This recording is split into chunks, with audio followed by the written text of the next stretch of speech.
ಅಥವಾ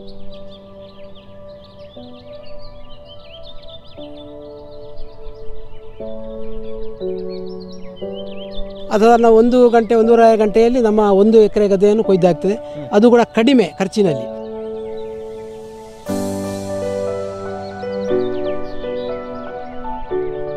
ಇನ್ನು ಮುಂದೆ ಯಾರೂ ಅಡಿಲಿ ಬಿಡಬೇಕಂತ ಇಲ್ಲ, ಬೇಕಾದಂಥ ಎಲ್ಲ ವ್ಯವಸ್ಥೆಯನ್ನು ಪೂಜ್ಯ ಕಾವಂದರ ಆಶೀರ್ವಾದ ಪ್ರಕಾರ ಎಲ್ಲೆಲ್ಲಿ ತಾಲೂಕಿನಲ್ಲಿ ಉಂಟು ಎಲ್ಲ ತಾಲೂಕಿನಲ್ಲಿ ಅವರು ಬೇಕಾದಂಥ ವ್ಯವಸ್ಥೆಯನ್ನು ಮಾಡಿದ್ದಾರೆ.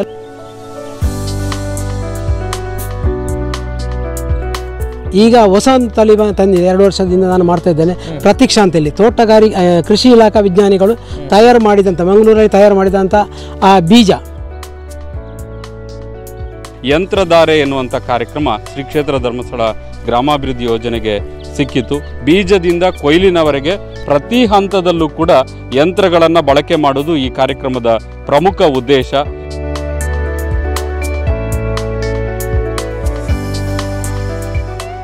ಕೂಲಿ ಆಳುಗಳನ್ನು ಇಟ್ಟುಕೊಂಡು ಮಾಡುವಂಥ ಒಂದು ಕೃಷಿಗೂ ಈಗ ಸಂಪೂರ್ಣವಾಗಿ ನಿಮ್ಮ ಒಂದು ಯೋಜನೆಯ ಮೂಲಕ ತಮ್ಮ ಒಂದು ಮಾರ್ಗದರ್ಶನ, ಯಂತ್ರೋಪಕರಣಗಳನ್ನು ಬಳಕೆ ಮಾಡುವುದಕ್ಕೂ ಎಷ್ಟು ವ್ಯತ್ಯಾಸ ಬರ್ತಾ ಇದೆ ಒಂದು ಓವರಾಲ್ 1 ಎಕರೆಯನ್ನು ಪರಿಗಣಿಸಿ ಹೇಳೋದಿದ್ರೆ?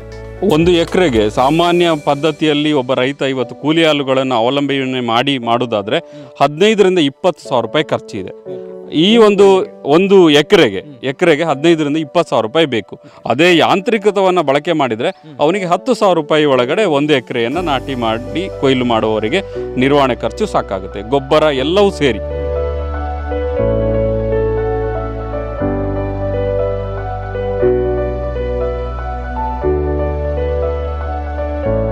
ಒಂದು ಎಕರೆಯಲ್ಲಿ ಒಬ್ಬ ಯಂತ್ರಶ್ರೀ ಕಾರ್ಯಕ್ರಮ ಮಾಡಿದ್ದಾರೆ. ಅದರಲ್ಲಿ ಒಂದು 10,000ದಷ್ಟು ಸಾಲವನ್ನು ಪಡೆದುಕೊಂಡ್ರೆ ಅವರಿಗೆ 1,000ದಷ್ಟು ಪ್ರೋತ್ಸಾಹಧನವನ್ನು ಧರ್ಮಸ್ಥಳ ಗ್ರಾಮಾಭಿವೃದ್ಧಿ ಯೋಜನೆ ಮೂಲಕ ಕೊಡ್ತಾ ಇದೆ.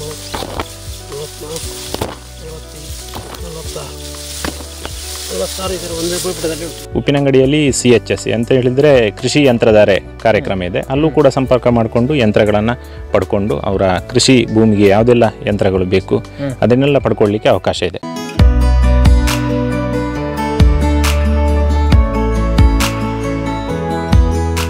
ಕೃಷಿಗೆ ಈಗ ಮುಖ್ಯವಾಗಿ ಕೃಷಿ ಕಾರ್ಮಿಕರ ಕೊರತೆ ಕಾಡ್ತಾ ಇದೆ, ನಿರ್ವಹಣೆ ಕಷ್ಟ. ಅದರಲ್ಲೂ ಕೂಡ ಮುಖ್ಯವಾಗಿ ಭತ್ತದ ಕೃಷಿಗೆ ಈಗ ಸಾಕಷ್ಟು ಸಂಖ್ಯೆಯಲ್ಲಿ ಕೂಲಿ ಆಳುಗಳು ಸಿಗ್ತಾ ಇಲ್ಲ, ಕೆಲಸ ಕಾರ್ಯಗಳನ್ನು ಮಾಡುವುದು ಕಷ್ಟ, ಮುಖ್ಯವಾಗಿ ಗದ್ದೆಗಳೇ ಇಲ್ಲ ಎನ್ನುವಂತಹ ಒಂದು ಪರಿಸ್ಥಿತಿಯಲ್ಲಿ ಒಂದು ಭತ್ತದ ಬೇಸಾಯಕ್ಕೆ ಒಂದು ಮರು ಚೈತನ್ಯವನ್ನು ಒದಗಿಸಿಕೊಡುವಂಥ ನೆಲೆಯಲ್ಲಿ ಅನೇಕ ಪ್ರಯತ್ನಗಳು ನಡೀತಾ ಇದೆ. ಬಹುಶಃ ಅದರಲ್ಲಿ ಪ್ರಮುಖವಾಗಿ ನಮ್ಮ ಕರಾವಳಿ ಭಾಗದಲ್ಲಿ ಬಹಳಷ್ಟು ಕ್ರಾಂತಿಯನ್ನು ಮಾಡಿರುವಂಥದ್ದು ಶ್ರೀ ಕ್ಷೇತ್ರ ಧರ್ಮಸ್ಥಳ ಗ್ರಾಮಾಭಿವೃದ್ಧಿ ಯೋಜನೆಯ ಒಂದು ವಿಭಿನ್ನವಾದ ಕಾರ್ಯಕ್ರಮ. ಅನೇಕ ಹಡಿಲು ಬಿದ್ದಂತಹ ಗದ್ದೆಗಳಲ್ಲಿ ಮತ್ತೆ ಒಂದು ಮರು ಚೈತನ್ಯವನ್ನು ಕಾಣಿಸುವಂತಹ ಒಂದು ಪ್ರಯತ್ನಗಳಾಗಿದೆ. ಬಹುಶಃ ನಾನು ಈಗ ಅಂತಹದೇ ಒಂದು ಗದ್ದೆಯಲ್ಲಿ ನಿಂತಿದ್ದೇನೆ. ಇದೀಗ ಪೈರನ್ನು ತುಂಬಿಕೊಂಡು, ಫಸಲನ್ನು ತುಂಬಿಕೊಂಡು ಇನ್ನೇನು ಕಟಾವಿಗೆ ಸಿದ್ಧಗೊಂಡಿರುವಂತಹ ಗದ್ದೆ ಇದು. ಹೇಗೆ ಸಂಪದ್ಭರಿತವಾಗಿ ಗದ್ದೆ ಬೆಳೆದು ನಿಂತಿದೆ, ಪೈರು ಬೆಳೆದು ನಿಂತಿದೆ ಅನ್ನುವಂಥದ್ದನ್ನು ನೀವು ಗಮನಿಸಬಹುದು. ಕಳೆದ ಕೆಲ ದಿನಗಳ ಹಿಂದೆ ಸುರಿದಂಥ ಒಂದಷ್ಟು ಮಳೆಗೆ ಒಂದಷ್ಟು ತೆನೆಗಳು, ಜೊತೆಗೆ ಈ ಒಂದು ಫಸಲಿನ ಒಂದು ಭಾರಕ್ಕೆ ಕೂಡ ಒಂದು ನೆಲಕ್ಕೆ ಹೊರಗಿದೆ ಒಂದೊಂದು ಭಾಗಗಳಲ್ಲಿ ಅನ್ನುವಂಥದ್ದನ್ನು ಹೊರತುಪಡಿಸಿದರೆ ಸಮೃದ್ಧವಾದ ಬೆಳೆ, ಸಮೃದ್ಧವಾದ ಫಸಲು ಇಲ್ಲಿ ತುಂಬಿಕೊಂಡಿದೆ ಅನ್ನುವಂಥದ್ದು. ಸೊ ಇದೆಲ್ಲವೂ ಸಾಧ್ಯ ಆಗಿರುವಂಥದ್ದು ಶ್ರೀ ಕ್ಷೇತ್ರ ಧರ್ಮಸ್ಥಳದ ಒಂದು ವಿಭಿನ್ನವಾದ ಒಂದು ಪರಿಕಲ್ಪನೆಯ ಮೂಲಕ. ಸೊ ಈ ಗದ್ದೆ ಯಾವುದು, ಎಲ್ಲಿ ಇದ್ದೇವೆ ನಾವು ಅನ್ನುವಂಥ ಒಂದು ಪ್ರಶ್ನೆಗೆ ಉತ್ತರ ಇದು ದಕ್ಷಿಣ ಕನ್ನಡ ಜಿಲ್ಲೆಯ ಪುತ್ತೂರು ತಾಲೂಕಿನ ಕಾವು ಮಾಡ್ನೂರು ಗ್ರಾಮದ ಮೋನಪ್ಪ ಪೂಜಾರಿ ಕೆರೆಮಾರು ಎನ್ನುವಂಥವರಿಗೆ ಸೇರಿದಂತಹ ಗದ್ದೆ ಇದು. ಸೊ ಧರ್ಮಸ್ಥಳ ಗ್ರಾಮಾಭಿವೃದ್ಧಿ ಯೋಜನೆಯ ಮೂಲಕ, ಯಂತ್ರಶ್ರೀ ಪದ್ಧತಿಯ ಮೂಲಕ ಇಲ್ಲಿ ಒಂದು ಭತ್ತದ ಬೇಸಾಯವನ್ನು ಮಾಡಿದ್ದಾರೆ. 120 ದಿನಗಳಲ್ಲಿ ಇದು ನೇಜಿ ನೆಟ್ಟು ಕಟಾವಿನವರೆಗೆ ಸಂಪೂರ್ಣವಾಗಿ ಇದರ ನಿರ್ವಹಣೆಯಾಗಿದೆ. ಈ ರೀತಿ ಒಂದು ಸಂಪದ್ಭರಿತವಾಗಿ ಗದ್ದೆ ತುಂಬಿದೆ ಅನ್ನುವಂಥದ್ದು. ಸೊ ಇದರ ಬಗ್ಗೆ ಇನ್ನಷ್ಟು ಹೆಚ್ಚಿನ ಮಾಹಿತಿಯನ್ನು ಪಡೆಯೋಣ. ಯಾಕಂತ ಹೇಳಿದ್ರೆ ಈ ರೀತಿಯ ಪದ್ಧತಿಗಳು ಬಹುಶಃ ಮುಂದಿನ ದಿನಗಳಲ್ಲಿ ಇನ್ನೊಂದಷ್ಟು ರೈತರಿಗೆ, ಈಗ ಅನೇಕ ಕಡೆಗಳಲ್ಲಿ ರೈತರು ಅಥವಾ ಒಂದು ಭತ್ತವನ್ನು ಬೆಳೆಯುವಂಥವರು ಈ ಒಂದು ಪದ್ಧತಿ ಅನುಸರಿಸಿಕೊಂಡು ಯಾಂತ್ರೀಕೃತ ಬೇಸಾಯದ ಮೂಲಕ ಅಧಿಕ ಲಾಭವನ್ನು ಪಡಿತಾ ಇದ್ದಾರೆ, ಅಧಿಕ ಇಳುವರಿಯನ್ನು ಪಡಿತಾ ಇದ್ದಾರೆ. ಸೊ ಈ ಬಗ್ಗೆ ಇನ್ನೊಂದಷ್ಟು ಮಾಹಿತಿಗಳನ್ನು ಈಗ ಮುಖ್ಯವಾಗಿ ಈ ಒಂದು ಭತ್ತವನ್ನು ಬೆಳೆದಂತಹ ಬೆಳೆಗಾರರು ಜೊತೆಗೆ ಶ್ರೀ ಕ್ಷೇತ್ರ ಧರ್ಮಸ್ಥಳ ಗ್ರಾಮಾಭಿವೃದ್ಧಿ ಯೋಜನೆಯ ಅಧಿಕಾರಿಗಳು ಕೂಡ ಇದ್ದಾರೆ, ಅವರಿಂದ ಕೂಡ ನಾವು ಒಂದಷ್ಟು ಮಾಹಿತಿಯನ್ನು ಪಡೀತಾ ಹೋಗೋಣ. ನಮ್ಮ ಜೊತೆಗೆ ಇಲ್ಲಿ ಒಂದು ಭತ್ತವನ್ನು ಬೆಳೆದಿರುವಂತಹ ಮೋನಪ್ಪ ಪೂಜಾರಿ ಕೆರೆಮಾರು ಅವರಿದ್ದಾರೆ, ಅವ್ರ ಜೊತೆಗೆ ಮಾತನಾಡಿಕೊಳ್ಳೋಣ. ನಮಸ್ತೆ. ನಮಸ್ತೆ ಸರ್. ಸೊ ಭತ್ತ ಬೆಳೀತಾ ಇದ್ದೀರಿ, ಎಷ್ಟು ವರ್ಷದಿಂದ ನೀವು ಭತ್ತದ ಬೇಸಾಯವನ್ನು ಮಾಡ್ತಾ ಇದ್ದೀರಿ? ನಾನು ಸಾಧಾರಣ 20 ವರ್ಷದಿಂದ ಭತ್ತ ಬೇಸಾಯವನ್ನು ಮಾಡ್ತಾ ಇದ್ದೇನೆ. ಓಕೆ. ನಾನು ಕೆ ಮೋನಪ್ಪ ಪೂಜಾರಿ ಅಂತೇಳಿ, ನಾನು PUC ಡಿಪ್ಲೊಮಾ ಮಾಡಿ ಒಂದು ಸ್ವಲ್ಪ ಸಮಯ ಬಸ್ಸು ಕಂಡಕ್ಟರ್ ಆಗಿದ್ದೆ. ಆ ನಂತರ ನಮಗೆ ಅದೇನು ಸಮಾಧಾನ ಕಾಣಲಿಲ್ಲ. ನಾನು ಮನೆಯಲ್ಲಿ ಇಷ್ಟು ಗದ್ದೆಯಲ್ಲಿರುವಾಗ ಅದನ್ನು ಹಾಗೆ ಬಿಡೋದು ಸರಿಯಲ್ಲ ಅಂತೇಳಿ ಕೆಲಸ ಬಿಟ್ಟು ಬಂದು ಬೇಸಾಯವನ್ನು ಸ್ಟಾರ್ಟ್ ಮಾಡಿದ್ದೇನೆ. ಎಷ್ಟು ಗದ್ದೆ ಇದೆ ನಿಮಗೆ? ನಮಗೆ ಸಾಧಾರಣ ಒಂದು 3 ಎಕರೆ ಗದ್ದೆ ಉಂಟು ಟೋಟಲ್.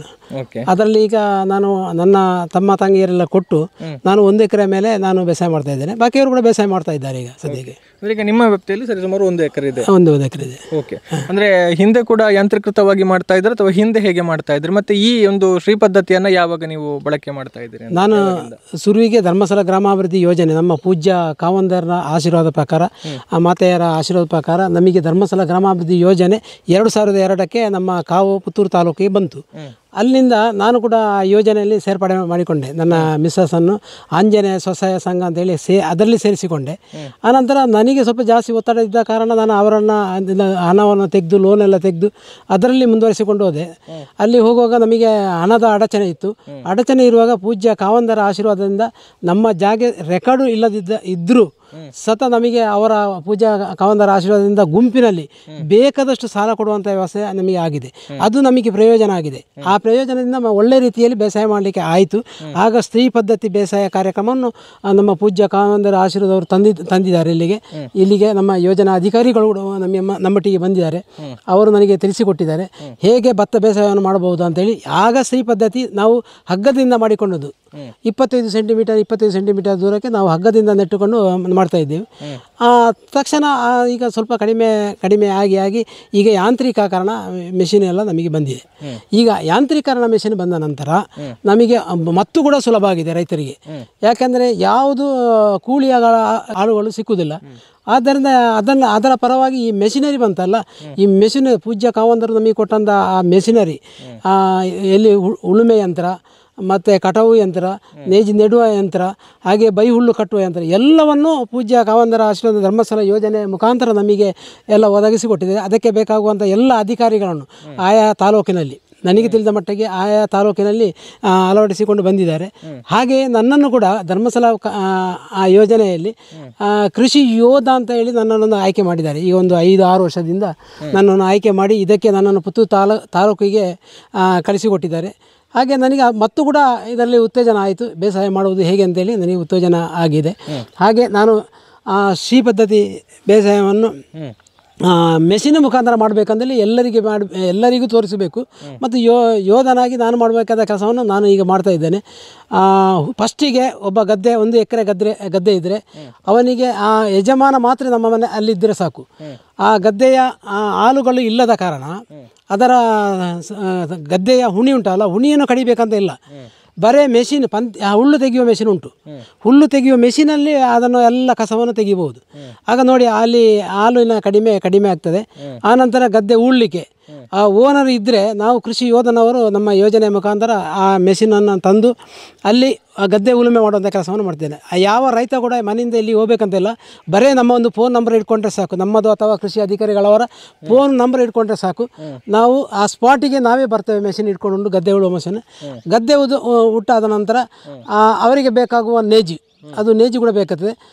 ಕೆಲವರು ರೈತರು ನೇಜನ್ನು ಅವರವರ ತಾಕುನಲ್ಲಿ ನಾವು ಹೋಗಿ ನಮ್ಮ ಅಧಿಕಾರಿ ಎಲ್ಲ ಹೋಗಿ ಅಲ್ಲೇ ಹಾಕ್ತೇವೆ. ಕೆಲವರಿಗೆ ಆಗುವುದಿಲ್ಲ ಅಂತೇಳಿ ಹೇಳಿದವರಿಗೆ ನಮ್ಮ ಮನೆಯಲ್ಲಿ ಕೃಷಿ ಯೋಧನವರ ಮನೆಯಲ್ಲಿ ಕೃಷಿ ನೇಜಿ ಮಾಡಿ ಕೊಡ್ತಾ ಇದ್ದೇವೆ. ಅದು ಕೂಡ ರೈತರಿಗೆ ಸುಲಭ. ಏನು ಮಾಡಬೇಕಂತಿಲ್ಲ. ಎಲ್ಲಿಯಾದರೂ ಕಷ್ಟ ಇದ್ದರೆ, ಜನ ಇಲ್ಲದಿದ್ದರೆ ಆ ನೇಜಿ ಮಡಿಯನ್ನು ಅವರು ಡೈರೆಕ್ಟ್ 12ರಿಂದ 18-20 ದಿವಸದ ಒಳಗೆ ನೆಡ್ಬೋದು. ಅದನ್ನು ನಾವೇ ಇಲ್ಲಿಂದ ತಗೊಂಡು ಹೋಗಿ ಆಪೆ ಗಾಡಿ ಅಥವಾ ಪಿಕಪ್ ಗಾಡಿಯಲ್ಲಿ ನಾವು ಹಾಕಿಕೊಂಡು ಮೆಷಿನ್ಕೊಂಡು ಅದರ ಒಟ್ಟಿಗೆ ಹಾಕಿಕೊಂಡು ಅವರಿಗೆ ರೈತನಿಗೆ ಸುಲಭ ಆಗುವ ರೀತಿಯಲ್ಲಿ ನಾವು ಆ ಮೆಷಿನು ಮತ್ತು ಇದನ್ನೆಲ್ಲ ತಗೊಂಡು ಹೋಗಿ ರೈತನ ಮನೆಯಲ್ಲಿ ಆ 1 ಎಕರೆಗೆ ಎಷ್ಟು ಬೇಕು, ಸಾಧಾರಣ ಕಡಿಮೆಯಲ್ಲಿ 90ರಿಂದ 100 ಟ್ರೈ ನೇಜಿ ಬೇಕಾಗ್ತದೆ. ಆ ನೇಜನ್ನು ನಾವು ಅವರಿಗೆ ನೆಟ್ಟು ಅದಕ್ಕೆ ಆಗುವಂಥ ಮೌಲ್ಯವನ್ನು ತಗೊಂಡು ನಾವು ಬರ್ತೇವೆ. ಆನಂತರ ಅವರಿಗೆ ಆ ರೈತನಿಗೆ ಮತ್ತೆ ಕೂಡ ಕಂಗಾಲಾಗಬಾರ್ದು. ಅವನಿಗೆ ಬೇಕಾಗುವಂಥ ಎಲ್ಲ ರೋಗದ ಹಾವಳಿ, ಏನೆಲ್ಲ ರೋಗದ ಹಾವಳಿಗಳುಂಟು, ಆ ಹಾವಳಿಗೆ ಬೇಕಾಗುವ ಮದ್ದನ್ನು ನಾವೇ ಕೃಷಿ ಯೋಧನಾಗಿ ನಾನು ಹೇಳ್ತಾ ಇದ್ದೇನೆ. ಅಧಿಕಾರಿಗಳು ನಮಗೆ ಸಹಾಯ ಮಾಡ್ತಾ ಇದ್ದಾರೆ. ಅವರು ಕೂಡ ಹೇಳ್ತಾ ಇದ್ದಾರೆ ಎಲ್ಲಿ ಯಾವ ಮದ್ದು ಬಿಡಬೇಕು, ಯಾವ ಇದು ಮಾಡಬೇಕು. ಮತ್ತು ಅದನ್ನು ಅವರು ಪ್ರತಿ ತಿಂಗಳು ನೋಡಿಕೊಂಡು ಅದರ ಬಗ್ಗೆ ಎಲ್ಲ ವಿಚಾರವನ್ನು ನಮ್ಮ ಯೋಧರ ಒಟ್ಟಿಗೆ ಕೇಳ್ತಾ ಇದ್ದಾರೆ. ಮತ್ತು ಅವರು ಕೂಡ ಸಮೀಕ್ಷೆ ಮಾಡ್ತಾ ಇದ್ದಾರೆ. ಹಾಗೆ ಬಂದಂಥ ನೇಜಿ ಒಳ್ಳೆಯದಾದ ನಂತರ ಕಟಾವಿಗೆ ಬರ್ತದೆ. ಕಟಾವಿಗೆ ಬರುವಾಗ ಅದಕ್ಕೆ ಬೇಕಾಗುವ ಮದ್ದು ಬಿಡುವುದನ್ನು ಅದು ಕೂಡ ನಾವು ಹೇಳಿಕೊಡ್ತೇವೆ. ಅನಂತರ ಕಟಾವಿಗೆ ಬರ್ತದೆ. ಕಟಾವಿಗೆ ಬರುವ ಕೂಡ ನಾವು ಮೆಷಿನನ್ನು ತಗೊಂಡು ಹೋಗ್ತೇವೆ. ಯಾವುದು ಕೊಯ್ಯುವ ಮೆಷಿನ್, ಅದು ಕೂಡ ಕೊಯ್ಯುವ ಮೆಷಿನ್ ಪೂಜ್ಯ ಕಾವೇಂದ್ರ ಆಶೀರ್ವಾದ ಪ್ರಕಾರ ಬಾಕಿ ಮೆಷಿನಿಗೆ ಆದರೆ 3,500 ಕೊಡಬೇಕು. ನಮ್ಮ ಧರ್ಮಸ್ಥಳ ಗ್ರಾಮಾಭಿವೃದ್ಧಿಯಲ್ಲಿ ಕೇವಲ 2,800 ರೂಪಾಯಿ ಕೊಟ್ಟರೆ ಆಯಿತು. ಅದರಿಂದ ಹೆಚ್ಚು ಕೊಡಲಿಕ್ಕಿಲ್ಲ. ಅದು ಕೂಡ ಕಡಿಮೆ ನೋಡಿ. ಪೂಜ್ಯ ಕಾವೇಂದ್ರ ಆಶೀರ್ವಾದದಲ್ಲಿ ಎಲ್ಲ ಕಡಿಮೆ ಉಂಟು. 2,800 ಕೊಟ್ಟರೆ ಆಯಿತು ಗಂಟೆಗೆ. ಅದನ್ನು 1 ಗಂಟೆ 1.5 ಗಂಟೆಯಲ್ಲಿ ನಮ್ಮ 1 ಎಕರೆ ಗದ್ದೆಯನ್ನು ಕೊಯ್ದಾಗ್ತದೆ. ಅದು ಕೂಡ ಕಡಿಮೆ ಖರ್ಚಿನಲ್ಲಿ, ಹಾಲುಗಳ ಇಲ್ಲ. ಆನಂತರ ಎಲ್ಲ ಭತ್ತ ಕೊಯ್ದಾದ ನಂತರ ಒಳ್ಳೆಯ ಇಳುವರಿ ಆದ ನಂತರ ಅದನ್ನು ವಾಪಸ್ಸು ಬೈ ಕಟ್ಟಲಿಕ್ಕೆ ಒಂದು ಉಂಟು. ಅದಕ್ಕೂ ಕೂಡ ಪೂಜ್ಯ ಕಾವೇಂದ್ರ ಆಶೀರ್ವಾದ ಪ್ರಕಾರ ಬೈ ಕಟ್ಟುವ ಮೆಷಿನ್ ಬರ್ತದೆ. ಅದಕ್ಕೂ ಒಂದು ಪಿಂಡಿಗೆ ಅಂತೇಳಿ, ಆ ಪಿಂಡಿ ಅಂದರೆ ಒಂದು ರೋಲು, ಒಂದು ರೋಲಿಗೆ ಬರೀ 50 ರೂಪಾಯಿ, ಬರೀ 50 ರೂಪಾಯಿ. 1 ಎಕರೆಯಲ್ಲಿ ಕಡಿಮೆಯಿಂದ ಒಂದು 25ರಿಂದ 30 ರೋಲ್ ಬರ್ತಾ ಉಂಟು. ನೋಡಿ 25-30 ರೋಲು ಸಿಕ್ಕಿದರೆ ಅವರಿಗೆ ಹೆಚ್ಚು ಹಣ ಆಗುವುದಿಲ್ಲ ಬೈ ಕಟ್ಟಲಿಕ್ಕೆ. ಹಾಲಿನ ಕೊರತೆ ಕೂಡ ಇಲ್ಲ. ಆಗ ರೈತ ಯಾರನ್ನು ಅವಲಂಬಿಸಬೇಕಂತ ಇಲ್ಲ. ಎಲ್ಲ ಧರ್ಮಸ್ಥಳ ಗ್ರಾಮಾಭಿವೃದ್ಧಿಯ ಯೋಜನೆಯ ಮುಖಾಂತರ ಮೆಷಿನರಿ ನಮ್ಮ ನಾಟಿ ಉಂಟು, ಕೊಯ್ಯುವ ವ್ಯವಸ್ಥೆ ಉಂಟು. ಎಲ್ಲ ಮೆಷಿನರಿ ಮಾಡಲಿಕ್ಕೆ ನಮ್ಮ ಪೂಜ್ಯ ಕಾವೇಂದ್ರ ಆಶೀರ್ವಾದದಿಂದ ಹೆಚ್ಚು ಆಗಿದೆ. ಹಾಗೆ ನೋಡಿ ಬೈ ಕಟ್ಟಿದ ನಂತರ ಅದನ್ನು ಸೇಲ್ ಮಾಡಲಿಕ್ಕೆ ಬೇಕಾಗುವ ಯೋಜನೆ ಕೂಡ ಉಂಟು. 300ರಿಂದ 350 ರೂಪಾಯಿ ಒಂದು ರೋಲಿಗೆ ಹೋಗ್ತದೆ. ನೋಡಿ ಆ ರೋಲು ಮಾರಿದರೆ ಅವನ ಖರ್ಚು ಮಾಡಿದಂಥ ಬೇಸಾಯದ ಎಲ್ಲ ಹಣ ಈ ಬೈ ಹುಲ್ಲಿನಲ್ಲಿ ಬರ್ತದೆ. ಆಗ ರೈತನಿಗೆ ಯಾವುದು ಹೆಚ್ಚು ಬರ್ಡನ್ ಬರುವುದಿಲ್ಲ. ಅನಂತರ ಕೃಷಿಯನ್ನು ಉತ್ತಮ ರೀತಿಯಲ್ಲಿ ನೋಡಿಕೊಳ್ಳುವುದು ಮಾತ್ರ ರೈತನ ಪಾಡಾಗಿರುತ್ತದೆ. ಇದನ್ನೆಲ್ಲ ತಾವೆಲ್ಲ ರೈತರು ಹೆಚ್ಚು ಮಾಡಬೇಕು. ಈಗ ನೋಡಿ ನಾವು ಮೊದಲೆಲ್ಲ ಕಡಿಮೆ ಇತ್ತು, ಜನದ ಹಾಲಿಗೆ ಬೇಕಾಗಿ ಬೇಸಾಯ ಮಾಡೋದು ಎಲ್ಲ ಕಡಿಮೆ ಆಯಿತು. ಪೂಜ್ಯ ಧರ್ಮಸ್ಥಳ ಗ್ರಾಮಾಭಿವೃದ್ಧಿ ಯೋಜನೆ ಇವರ ಆಶೀರ್ವಾದದಿಂದ ನಾನೇ ಯೋಧನಾಗಿ ನಾನು ಕಂಡುಕೊಂಡಿದ್ದೇನೆ. ನನ್ನ ಮನೆಯಲ್ಲೇ ಕಡಿಮೆಯಲ್ಲಿ 7,000-8,000 ಅಂದಾಜು ನಾನು ನೇಜಿ ಟ್ರೈ ಮಾಡ್ತಾ ಇದ್ದೇನೆ. ಇಷ್ಟು ಟ್ರೈ ಅಂದರೆ ಸಾಧಾರಣ 70 ಎಕರೆ ಆಗ್ತದೆ ಕಡಿಮೆಯಲ್ಲಿ. ಆ ಯೋಜನೆಯಲ್ಲಿ 70 ಎಕರೆ ಆಗ್ತದೆ. ನೋಡಿ ಮೊದಲೆಲ್ಲ ನಾವು 5 ಎಕರೆ 10 ಎಕರೆ ಮಾಡಲಿಕ್ಕೆ ಕಷ್ಟ. ನಾನು ಒಬ್ಬ ಯೋಧನಾಗಿ 7,000 ಟ್ರೈ ಮಾಡ್ತಾ ಇದ್ದೇನೆ. ಹಾಗೆ 7,000 ಟ್ರೈ ಮರಿಗೆ 70 ಎಕರೆ ಆಯಿತು. ನೋಡಿ ಬೇರೆ 2-3 ಜನ ಯೋಧನನ್ನು ಪುತ್ತೂರು ತಾಲೂಕಿನಲ್ಲಿ ನಾವು ಮಾಡಿದ್ದಾರೆ. ಹಾಗೆ ಬೇರೆ ತಾಲೂಕಿನಲ್ಲಿ ಬೇರೆ ಯೋಜನೆಯಲ್ಲಿ ಯೋಧನವರಿದ್ದಾರೆ. ನೋಡಿ ಈಗ ಕಡಿಮೆಯಲ್ಲಿ ಪುತ್ತೂರು ತಾಲೂಕಿನಲ್ಲಿ 500 ಎಕರೆ ಬೇಸಾಯ ಮಾಡಿದ್ದಾರೆ.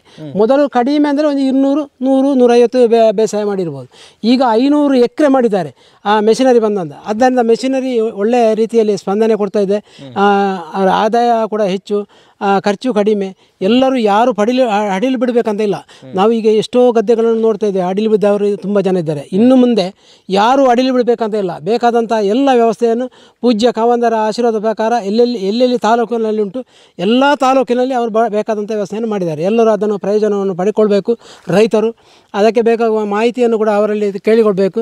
ನಾವು ಕೂಡ ಯೋಧರು ಕೂಡ ಹೋಗಿ ವ್ಯವಸ್ಥೆಯನ್ನು ಹೇಳ್ತಾ ಇದ್ದೇವೆ. ಉತ್ತಮ ರೀತಿಯ ಫಲವನ್ನು ಪಡೆದುಕೊಳ್ಳಿ. ಓಕೆ, ಈಗ ನೀವು ಈಗ ಬಿತ್ತನೆ ಮಾಡಿರುವಂಥ ತಳಿ ಯಾವುದು ಅಂತಂದರೆ ಈ ಸಾಮಾನ್ಯವಾಗಿ ಈ ಭಾಗದಲ್ಲಿ ಯಾವುದು ಸೂಕ್ತ ಮತ್ತು ಅದರಲ್ಲಿ ಏನಾದರೂ ಹೊಸ ಪ್ರಯೋಗಗಳನ್ನು ಮಾಡಲಿಕ್ಕೆ ಅವಕಾಶ ಇದೆಯಾ ಅಂತ? ನಾನು ಅವತ್ತಿನಿಂದ ಸಾಧಾರಣ 20 ವರ್ಷದಿಂದ ಬೇರೆ ತಳಿಗಳನ್ನು ಮಾಡ್ತಾ ಇದ್ದೇನೆ. ನಮ್ಮ ಊರಿನಲ್ಲಿ ಮೊದಲು ಕಜೆ ಜಯ ಅಂತ ಇತ್ತು, ಕಜೆ ಜಯ ಅಂತೇಳಿ, ಮತ್ತು ಜಯ ಅಂತ ಇತ್ತು. ಆಮೇಲೆ M4 ಅಂತ ಬಂತು, M4 ಬಂದಿದೆ. ಈಗ ಹೊಸ ತಳಿ ತಂದಿದೆ, 2 ವರ್ಷದಿಂದ ನಾನು ಮಾಡ್ತಾ ಇದ್ದೇನೆ. ಪ್ರತೀಕ್ಷಾ ಅಂತೇಳಿ ಕೃಷಿ ಇಲಾಖಾ ವಿಜ್ಞಾನಿಗಳು ತಯಾರು ಮಾಡಿದಂಥ, ಮಂಗಳೂರಲ್ಲಿ ತಯಾರು ಮಾಡಿದಂಥ ಆ ಬೀಜ ಅದನ್ನು ನಮಗೆ ಕೊಟ್ಟಿದ್ದಾರೆ ರೈತರಿಗೆ. ಮೊದಲು ನಮ್ಮ ಪುತ್ತೂರಲ್ಲಿ ಒಬ್ಬರಿಗೆ ಕೊಟ್ಟರು, ಅಲ್ಲಿಂದ ನಮಗೆ ವಾಪಸ್ಸು ನಮಗೆ ಕೊಟ್ಟಿದ್ದಾರೆ. ಇದು ಕೂಡ ಒಳ್ಳೆ ರೀತಿಯಲ್ಲಿ ಈ ಪ್ರತೀಕ್ಷಾ ಅಂತ ಹೇಳೋದಿದೆ. ಇದು ಭತ್ತ ಇದು ಒಳ್ಳೆ ರೀತಿಯಲ್ಲಿ ಫಸಲು ಕೊಡ್ತಾ ಇದೆ. ಈ ಸಲ ನಾನು ಅದನ್ನು ಮಾಡಿದ್ದೇನೆ. ಅದಕ್ಕೆ ಮೊದಲನೇ ವರ್ಷ M4 ಅನ್ನು ಮಾಡಿದ್ದೇನೆ. ಅದರಲ್ಲಿ ಕೂಡ ಒಳ್ಳೆಯ ರೀತಿಯ ಫಸಲು ಬಂದಿದೆ. ಹಾಗೆ ನಾನು ಕೂಡ 1-2-3 ಸಲ ಜಿಲ್ಲಾ ಪ್ರಶಸ್ತಿಗೆ ಒಮ್ಮೆ ಆಯ್ಕೆಯಾಗಿದ್ದೇನೆ. ಅನಂತರ ತಾಲೂಕು ಪ್ರಶಸ್ತಿಗೆ ಒಮ್ಮೆ ಆಯ್ಕೆಯಾಗಿದ್ದೇನೆ. ಅನಂತರ ಭತ್ತ ಬೇಸಾಯದಲ್ಲಿ ಸಮಗ್ರ ಕೃಷಿ ಪ್ರಶಸ್ತಿ ಅಂತೇಳಿ 3 ಪ್ರಶಸ್ತಿ ಕೂಡ ಬಂದಿದೆ ನನಗೆ.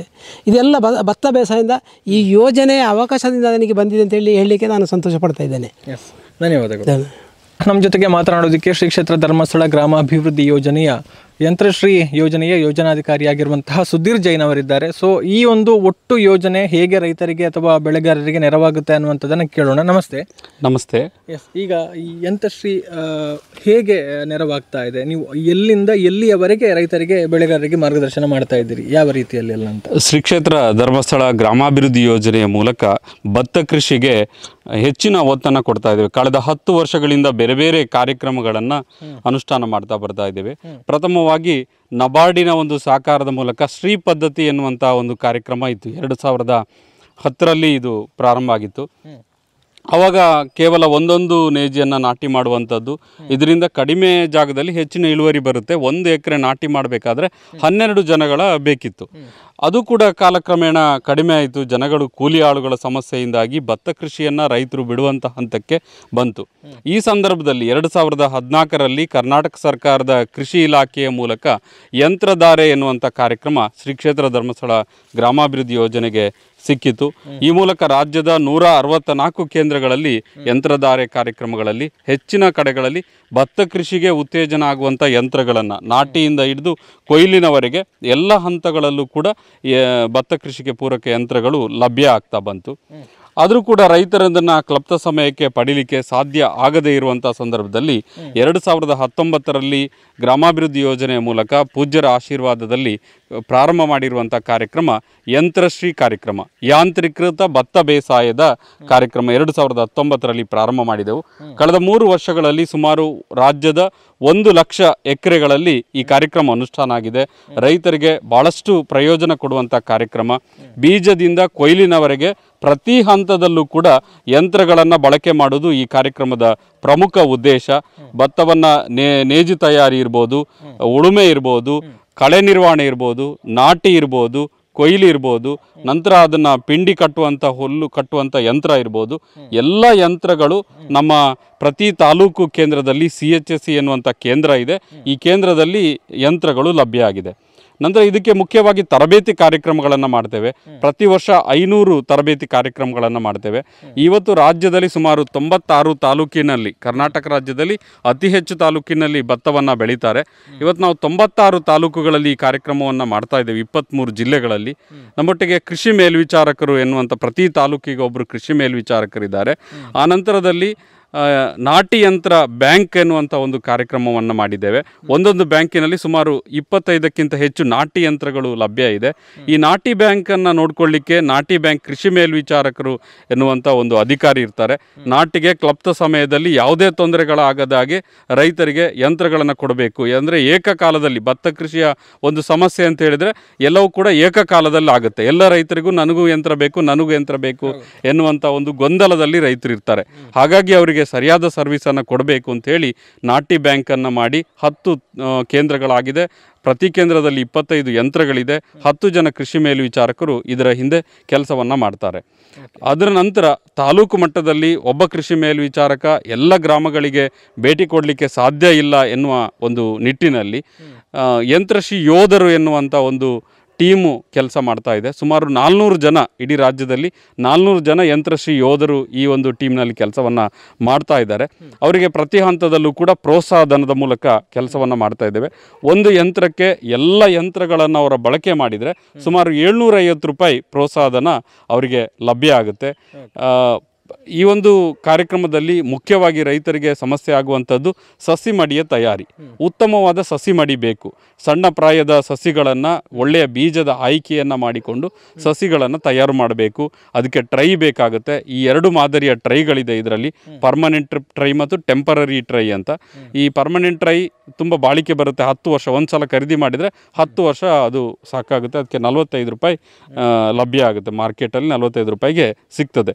ಉತ್ತಮವಾದ ಮಣ್ಣು ಬೇಕು. ಫಲವತ್ತಾದ ಮಣ್ಣನ್ನು, ಕಲ್ಲು ಮಣ್ಣು ಎಲ್ಲ ಸೇರಿಕೊಂಡು ಯಾವುದೇ ಕಲ್ಲುಗಳಿಲ್ಲದೆ ಜರಡಿ ಮಾಡಿಕೊಂಡು ರೈತರು ರೆಡಿ ಮಾಡಿ ಇಟ್ಕೊಂಡ್ರೆ ಅವರೇ ಸ್ವಂತವಾಗಿ ಮಾಡ್ಬೋದು.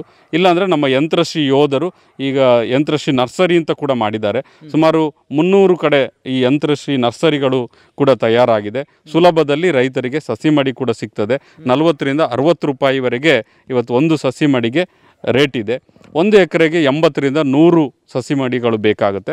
1 ಗಂಟೆಯಲ್ಲಿ ದೊಡ್ಡ ಮಿಷನ್. ನಮ್ಮಲ್ಲಿ 2 ರೀತಿಯ ಯಂತ್ರಗಳಿದೆ. ಒಂದು ರೈಡಾನ್ ಅಂತ ಹೇಳಿ ದೊಡ್ಡ ಯಂತ್ರ. ಆ ರೈಡಾನಲ್ಲಿ 1 ಎಕರೆನ 1 ಗಂಟೆಗೆ ನಾಟಿ ಮಾಡಲಿಕ್ಕಾಗುತ್ತೆ. ಇನ್ನೊಂದು ವಾಕ್ ಬೇಯಂಡ್ ಅಂತ ಹೇಳಿ ನಡ್ಕೊಂಡು ಹೋಗುವಂಥ ಯಂತ್ರ ಟಿಲ್ಲರ್ ಮಾದರಿಯಲ್ಲಿದೆ. ಈ ಟಿಲ್ಲರ್ ಮಾದರಿಯ ಯಂತ್ರದಲ್ಲಿ 1 ಎಕರೆಯನ್ನು ನಾಟಿ ಮಾಡೋದಾದರೆ 2ರಿಂದ 2.5 ಗಂಟೆ ಬೇಕಾಗುತ್ತೆ.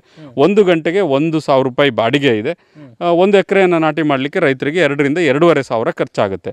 ಸಾಮಾನ್ಯವಾಗಿ ಇವತ್ತು ಕೂಲಿ ಆಳುಗಳನ್ನು ಮೂಲಕ ಅವಲಂಬನೆ ಮಾಡಿ ನಾಟಿ ಮಾಡೋದಾದರೆ ಕನಿಷ್ಠ ಅಂದರೂ 5,000 ರೂಪಾಯಿ ಬೇಕು. ಕೂಲಿ ಆಳುಗಳೇ ಸಿಗ್ತಾ ಇಲ್ಲ, ಆದರೂ 5,000 ರೂಪಾಯಿ ಬೇಕಾಗುತ್ತೆ. ಹಾಗಾಗಿ ರೈತರು ಸುಲಭವಾಗಿ ಯಾವುದೇ ಸಮಸ್ಯೆಗಳಿಲ್ಲದೆ ಇವತ್ತು ಭತ್ತ ಕೃಷಿಯನ್ನು ಅನುಷ್ಠಾನ ಮಾಡಲಿಕ್ಕೆ ಈ ಯಾಂತ್ರೀಕೃತ ಭತ್ತ ಬೇಸಾಯ ಕ್ರಮ ಬಹಳ ಅನುಕೂಲ ಆಗಿದೆ.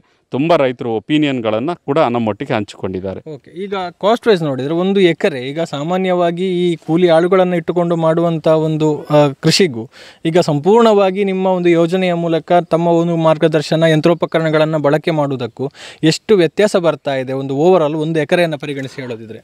1 ಎಕರೆಗೆ ಸಾಮಾನ್ಯ ಪದ್ಧತಿಯಲ್ಲಿ ಒಬ್ಬ ರೈತ ಇವತ್ತು ಕೂಲಿ ಆಳುಗಳನ್ನು ಅವಲಂಬನೆ ಮಾಡುವುದಾದ್ರೆ 15ರಿಂದ 20 ಸಾವಿರ ರೂಪಾಯಿ ಖರ್ಚಿದೆ. ಈ ಒಂದು ಎಕರೆಗೆ 15ರಿಂದ 20 ಸಾವಿರ ರೂಪಾಯಿ ಬೇಕು. ಗದ್ದೆ ತಯಾರಿ ಮಾಡೋದ್ರಿಂದ ಹಿಡಿದು ಸಸಿ ಮಡಿ ತಯಾರಿ, ನಾಟಿ, ಕೊಯ್ಲು ಎಲ್ಲ ಹಂತಗಳ ಖರ್ಚು 15ರಿಂದ 20 ಸಾವಿರ ರೂಪಾಯಿ ಬೇಕು.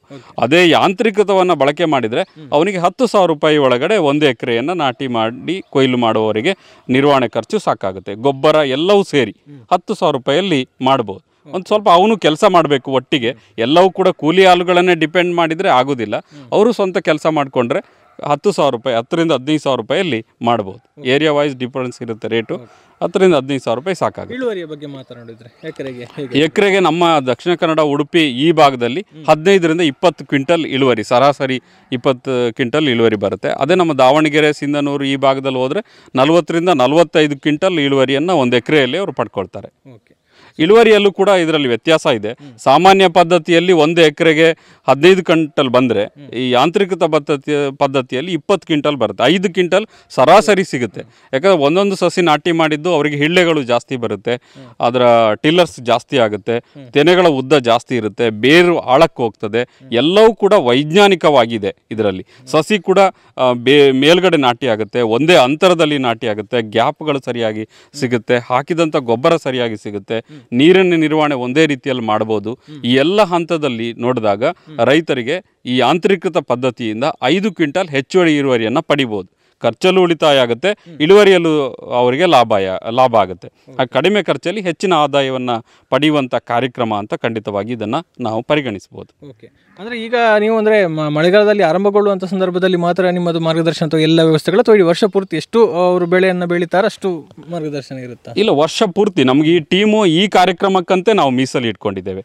ಬೇರೆ ಯಾವ ಕಾರ್ಯಕ್ರಮ ಇಲ್ಲ. ನಮ್ಮ ನಾಟಿ ಯಂತ್ರ ಬ್ಯಾಂಕಿನ ಕೃಷಿ ಮೇಲ್ವಿಚಾರಕರೇನಿದ್ದಾರೆ ಅವ್ರಿಗೆ ರೈತರನ್ನು ಹುಡುಕುವಂಥದ್ದು, ತರಬೇತಿ ಮಾಡುವಂಥದ್ದು, ಅನುಷ್ಠಾನ ಮಾಡುವಂಥದ್ದು, ಅದರ ನಿರ್ವಹಣೆ ಮಾಹಿತಿಯನ್ನು ಕೊಡುವಂಥದ್ದು, ಇದೇ ಕೆಲಸಗಳಿರ್ತದೆ. ಅದು ಬಿಟ್ಟರೆ ಬೇರೆ ಯಾವ ಕಾರ್ಯಕ್ರಮವೂ ನಮ್ಮಲ್ಲಿಲ್ಲ. ಹಾಗಾಗಿ ನಿರಂತರವಾಗಿ ನಾವು ರೈತರೊಟ್ಟಿಗೆ ಇರ್ತೇವೆ. ಖಂಡಿತವಾಗಿಯೂ ನಮ್ಮೊಟ್ಟಿಗೆ ರೈತರು ಇವತ್ತು ಬರ್ತಾ ಇದ್ದಾರೆ ಅಂದರೆ ಅದೇ ಮುಖ್ಯ ಕಾರಣ. ಕೇವಲ ನಾವು ಮಾಹಿತಿ ಕೊಟ್ಟು ಅವ್ರ ಹತ್ರ ಹೋಗ್ತಾ ಇಲ್ಲ. ನೀವು ಮಾಡಿ, ನಿಮಗೆ ನಾವು 1 ಎಕರೆಯಲ್ಲಿ 5 ಕ್ವಿಂಟಲ್ ಇಳುವರಿಯನ್ನು ಜಾಸ್ತಿ ಕೊಡ್ತೇವೆ, ಖರ್ಚು ಕಡಿಮೆ ಆಗುತ್ತೆ ಎನ್ನುವಂಥ ಭರವಸೆ, ಧೈರ್ಯ, ಅದರೊಟ್ಟಿಗೆ ಎಲ್ಲ ಹಂತದ ಅವರು ಸಹಕಾರ ಕೊಡೋದ್ರಿಂದ ಖಂಡಿತವಾಗಿಯೂ ರೈತರು ಬರ್ಬೋದು. ಮತ್ತು ಎಲ್ಲ ಹಂತದ ಮಾಹಿತಿಯನ್ನು ಅವ್ರಿಗೆ ಕೊಡ್ತೇವೆ. ನಾವು ಅವರೊಟ್ಟಿಗೆ ಇರ್ತೇವೆ. ಧನ್ಯವಾದ. ಸೊ ಈಗ ನಮ್ಮ ಜೊತೆಗೆ ಮಾತನಾಡೋದಕ್ಕೆ ಶ್ರೀ ಕ್ಷೇತ್ರ ಧರ್ಮಸ್ಥಳ ಗ್ರಾಮಾಭಿವೃದ್ಧಿ ಯೋಜನೆಯ ಈ ಒಂದು ಯಂತ್ರಶ್ರೀ ವಿಭಾಗ ಏನಿದೆ ಅದರ ನಾಟಿ ಬ್ಯಾಂಕಿನ ಮುಖ್ಯಸ್ಥರ ಮೇಲ್ವಿಚಾರಕರಾಗಿರುವಂಥ ಉಮೇಶ್ ಗೌಡ ಅವರಿದ್ದಾರೆ. ಅವರಿಂದ ಒಂದಷ್ಟು ಮಾಹಿತಿಯನ್ನು ಕೇಳೋಣ ಅಂತ. ನಮಸ್ತೆ. ಹಾಂ ಸರ್, ನಮಸ್ತೆ ಸರ್. ನಾವು ಉಮೇಶ್ ಅಂತ ನನ್ನ ಹೆಸರು.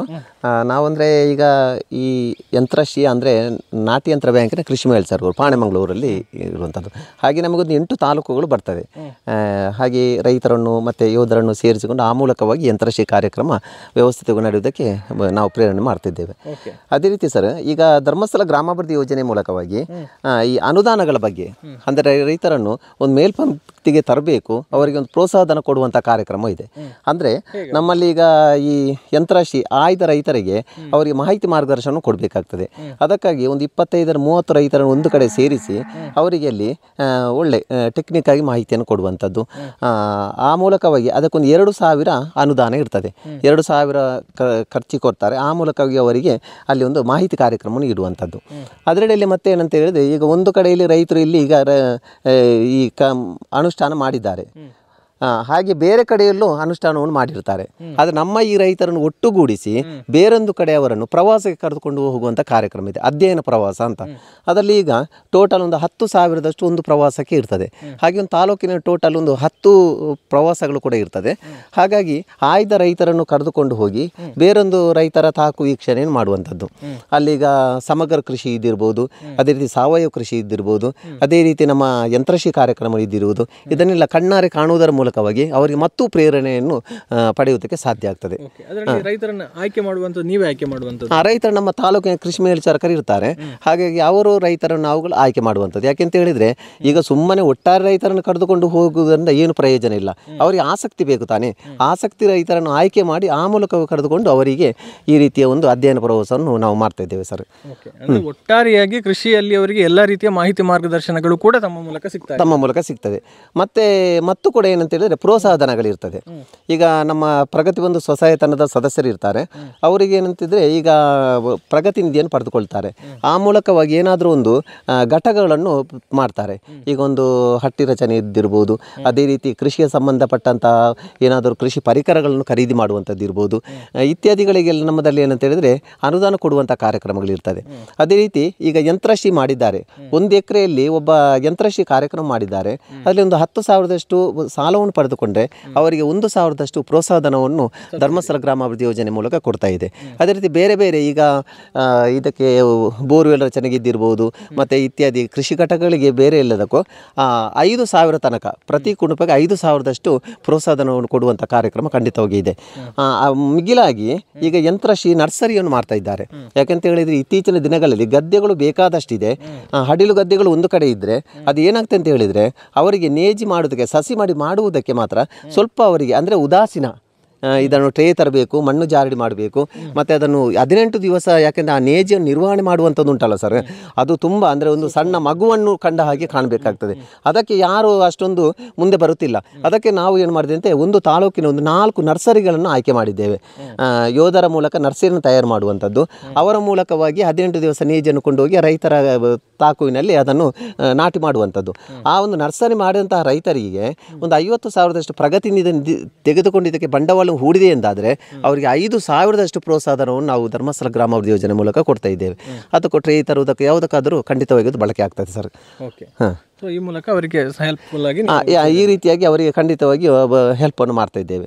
ಹಾಗಾಗಿ ಧರ್ಮಸ್ಥಳ ಗ್ರಾಮಾಭಿವೃದ್ಧಿ ಎಲ್ಲ ಸದಸ್ಯರಿಗೆ ಏನಂತ ಹೇಳಿದರೆ ಒಂದು ಕಡೆಯಿಂದ ಕಿಂಚಿತ್ತು ಪ್ರೋತ್ಸಾಹಧನ ಅಂದರೆ ಧರ್ಮಸ್ಥಳದ ಯೋಜನೆ ಬರುವಂಥ ಒಂದು ಪ್ರಸಾದ ರೂಪದಲ್ಲಿ ಅವರಿಗೆ ಗೌರವಧನ ಕೂಡ ಸಿಗ್ತಾ ಉಂಟು. ಹಾಗಾಗಿ ಇತ್ತೀಚಿನ ದಿನಗಳಲ್ಲಿ ಈ ಕೃಷಿ ಹೆಚ್ಚು ಕ್ರಾಂತಿಯನ್ನು ಮಾಡಿಬಿಟ್ಟಿದೆ ಸರ್. ಧರ್ಮಸ್ಥಳ ಗ್ರಾಮಾಭಿವೃದ್ಧಿ ಯೋಜನೆ ಮೂಲಕ ಹೆಚ್ಚಿಗೆ ಆಗ್ತಾ ಉಂಟು. ತೊಂದರೆ ಇಲ್ಲ ಸರ್. ಹಾಂ, ಧನ್ಯವಾದ. Okay sir. ಈಗ ನಮ್ಮ ಜೊತೆಗೆ ಮಾತನಾಡೋದಕ್ಕೆ ಯೋಜನೆಯ ಪುತ್ತೂರು ತಾಲೂಕಿನ ಕೃಷಿ ಮೇಲ್ವಿಚಾರಕರಾಗಿರುವಂತಹ ಶಿವರಂಜನ್ ಅವರಿದ್ದಾರೆ. ಅವ್ರ ಜೊತೆಗೆ ಮಾತನಾಡಿಕೊಳ್ಳೋಣ. ನಮಸ್ತೆ ಸರ್. ನಮಸ್ತೆ. ಹೇಗಿದೆ ಪುತ್ತೂರು ತಾಲೂಕಿನಲ್ಲಿ?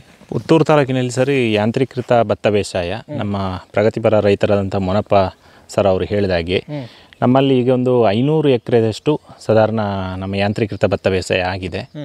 ಇನ್ನೂ ಕೂಡ ಹೆಚ್ಚಿನ ರೈತರು ಒಲವನ್ನು ತೋರಿಸ್ತಾ ಇದ್ದಾರೆ. ಅವರಿಗೆ ನಮ್ಮ ಯೋಧರು ಬೀಜದ ಆಯ್ಕೆ ಮತ್ತು ಸಸಿ ಮಡಿ ನಿರ್ವಹಣೆ, ಗೊಬ್ಬರ ನಿರ್ವಹಣೆ, ಬೇರೆ ಬೇರೆ ರೀತಿಯ ಮಾಹಿತಿಯನ್ನು ಕೊಡ್ತಿದ್ದಾರೆ. ಓಕೆ, ಈಗ ಈ ಹಿಂದೆ ಅನೇಕ ಹಡಿಲು ಬಿದ್ದಂಥ ಗದ್ದೆಗಳಿದ್ವು. ಸೊ ಈಗ ಈ ಎಲ್ಲ ಪದ್ಧತಿಗಳು ಅನುಷ್ಠಾನ ಆದಮೇಲೆ ಅಥವಾ ರೈತರಿಗೆ ಪರಿಚಯ ಆದಮೇಲೆ ಸೊ ಎಷ್ಟು ಭತ್ತ ಒಂದು ಬೆಳೆಯುವಂಥ ಪ್ರದೇಶಗಳು ಎಷ್ಟು ಹೆಚ್ಚಾಗಿದೆ ಅಂತ? ಅದೇ ಸರ್, ಸಾಧಾರಣ ನಮ್ಮ ಮೊನಪ್ಪ ಪೂಜಾರಿ ಅವರ ಅನುಭವದ ಪ್ರಕಾರನೇ 150 ಎಕರೆ ಇದ್ದದ್ದು ಈಗ ಒಂದು 500 ಎಕರೆಗೆ ಹೆಚ್ಚು ಜಾಸ್ತಿ ಆಗಿದೆ. ಹಾಗಾಗಿ ಇಳುವರಿ ಜಾಸ್ತಿ ಬರ್ತಿದೆ ಮತ್ತು ಕಡಿಮೆ ಖರ್ಚು ಬೇರೆ. ಹಾಗಾಗಿ ಇಂಟ್ರೆಸ್ಟ್ ಜಾಸ್ತಿ ಆಗಿದೆ.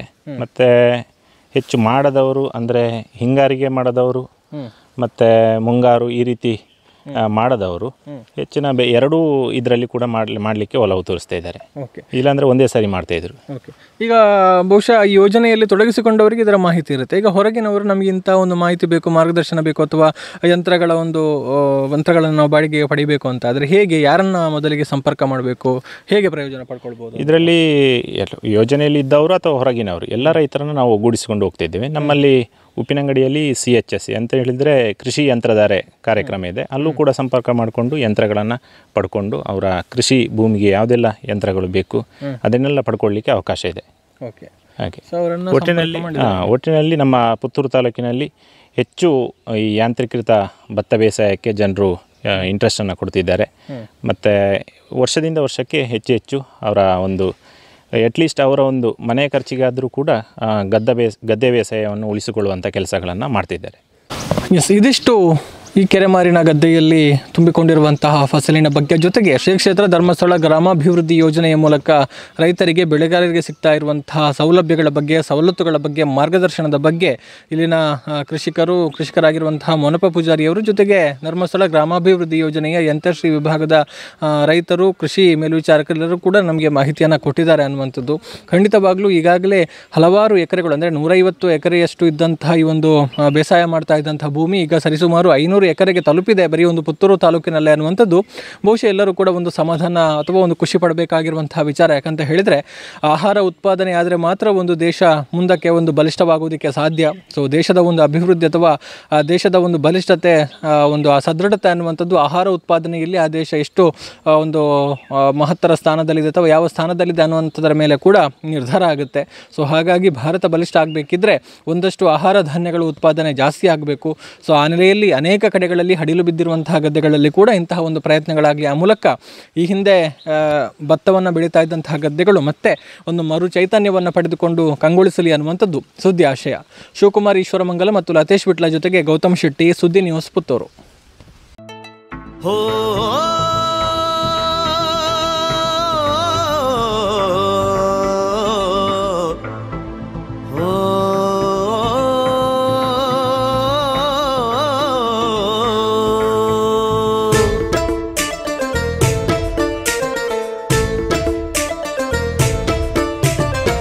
ಕೇಳಿರಣ್ಣು ಕೇಳಿರಕ್ಕೋ ರೈತ ಬಾಂಧವರೇ, ರೈತ ಬಂಧುಗಳೇ, ಕೇಳಿರಣ್ಣೋ ಕೇಳಿರಕ್ಕೋ ರೈತ ಬಾಂಧವರೇ, ರೈತ ಬಂಧುಗಳೇ. ಕೃಷಿಕರ ಮಿತ್ರ ನಮ್ಮ SRK ಲ್ಯಾಡರ್, ಕೃಷಿಗೊಂದು ಸೂತ್ರ ನಮ್ಮ SRK ಲ್ಯಾಡರ್. ಕೃಷಿಕರ ಮಿತ್ರ ನಮ್ಮ SRK ಲ್ಯಾಡರ್, ಕೃಷಿಗೊಂದು ಸೂತ್ರ ನಮ್ಮ SRK ಲ್ಯಾಡರ್.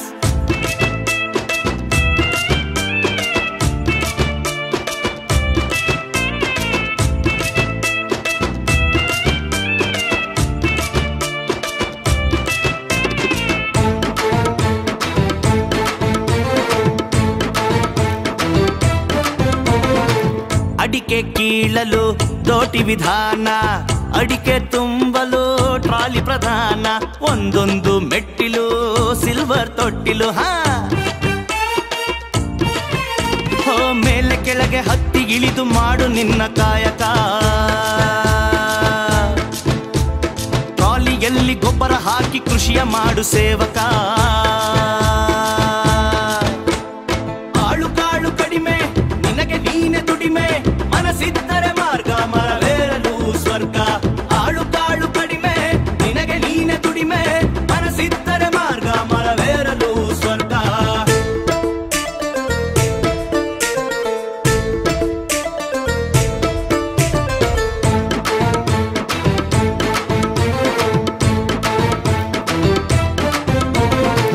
ಕಾಳು ಮೆಣಸು ವಿಂಗಡಿಸಲು ನಮ್ಮ ಪೆಪ್ಪರ್ಡಿ ಕೋನಿಂಗ್ ಮೆಷೀನ್, ಅಡಿಕೆ ಮರಕ್ಕೆ ಔಷಧಿ ಹೊಡಿಸಲು SRK ಉಪಕರಣಗಳು. ಸಿಂಗಲ್ ವೀಲು, ಡಬಲ್ ವೀಲು, ಥರ ಟ್ರಾಲಿ ಹೊರಟಿವೆ ರ್ಯಾಲಿ. ಮನೆಗೆ ಏಣಿ, ಕುದುರೆ ಏಣಿ, ಮನೆ ಮನೆಗೂ ತೆನೆಗೂ ಬಣ್ಣ ಬಳೆಯಲು, ಬದುಕು ನಡೆಯಲು. ಗೃಹೋಪಯೋಗಿ ಕೃಷಿಯಲ್ಲಿ ಭಾಗಿ, ಎತ್ತರಕ್ಕೆ ಎತ್ತರ, ಉತ್ತರಕ್ಕೆ ಉತ್ತರ, ನಮ್ಮ SRK ಲ್ಯಾಡರ್ಸ್. ಎಲ್ಲೆಲ್ಲೂ ಲೀಡರ್ಸ್, ಎಲ್ಲೆಲ್ಲೂ ಲೀಡರ್ಸ್. ನಮ್ಮ ಪುತ್ತೂರು ಪುರದೊಳಗೆ ಸುತ್ತೇಳು ಸ್ವರದೊಳಗೆ. ಕೇಳಿರಣ್ಣು ಕೇಳಿರಕ್ಕೋ ರೈತ ಬಾಂಧವರೇ, ರೈತ ಬಂಧುಗಳೇ, ರೈತ ಬಾಂಧವರೇ, ರೈತ ಬಂಧುಗಳೇ.